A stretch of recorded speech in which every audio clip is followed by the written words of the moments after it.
จิ๊กทำได้มัด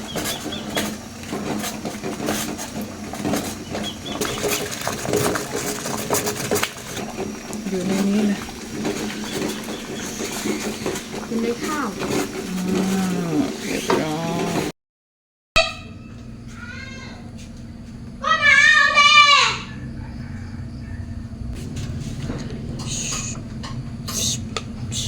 ชิบว้าวไข่ลาวาไข่ลาวาเยอะเลยเอาไปไม่ได้ไก่เจ๊ยังหายดีไม่ดีเดี๋ยวมันลืนรักคุณกาโอ้ยเวลาจิตลืนลมเสีย